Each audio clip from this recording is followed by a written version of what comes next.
এই রসগোল্লা দেখলেই বুক ভরে যাবে দেশপ্রেমে। একটি থালায় আমি 1 কাপ ছানা নিয়ে নিয়েছি। এবারে হাতের তালু দিয়ে ঘষে ঘষে ছানাটি মোলায়েম করে মাখিয়ে নেব। ছানাটা ভালো করে মাখিয়ে নিয়েছি। এবারে ওতে 1 চা চামচ ময়দা ও সুজি দিয়ে দেব। আবারও ছানাটা খুব ভালোভাবে মাখিয়ে নিয়ে 3টি সমান ভাগে ভাগ করে একটি সাদা রেখেছি, আরেকটিতে সবুজ ফুড কালার ও কাঁচা আমের এসেন্স এবং আরেকটিতে অরেঞ্জ ইমালশন দিয়ে আবারও খুব ভালোভাবে মিশিয়ে নিয়ে ছোট ছোট লেচি কেটে ভালোভাবে গোল করে নেব যেন কোনো ফাটা না থাকে। সব লেচিগুলো গোল করে নেওয়া হয়ে গেছে। এবারে দেখিয়ে দেব কিভাবে মিষ্টিগুলো বানিয়ে নিতে হবে।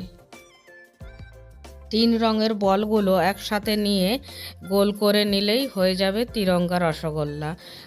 খেয়াল রাখবেন যেন কোনো ফাটা না থাকে। এবারে উনুনে একটি কড়া বসিয়ে ওতে 1 কাপ চিনি, 3 কাপ জল আর কয়েকটি এলাচ দিয়ে রসটা বানিয়ে নেব। রসটা হবে পাতলা, ঘন হবে না। চিনির রসটা খুব ভালোভাবে ফুটে গেছে। এবারে ওতে বানিয়ে রাখা মিষ্টিগুলি ধীরে ধীরে দিয়ে ঢাকা দিয়ে তেজ আঁচে 15 মিনিট ফুটিয়ে নেব। 15 মিনিট পরে ঢাকা খুলে মিষ্টিগুলো একটু উল্টিয়ে দেব। দেখুন কত বড় বড় হয়েছে ফুলে। এবার দিয়ে লো আঁচে আবারও ঢাকা দিয়ে 5 মিনিট ফুটিয়ে নেব।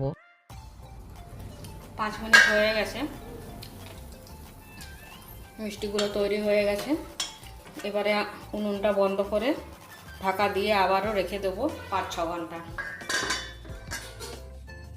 6 ঘন্টা পরে আপনাদেরকে একটু মিষ্টিটা কেটে দেখাচ্ছি।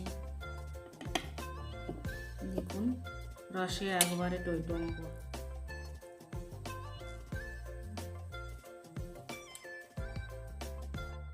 দেশের রঙে রাঙানো তিরঙ্গা রসগোল্লা ভালো লাগলে লাইক ও সাবস্ক্রাইব করুন।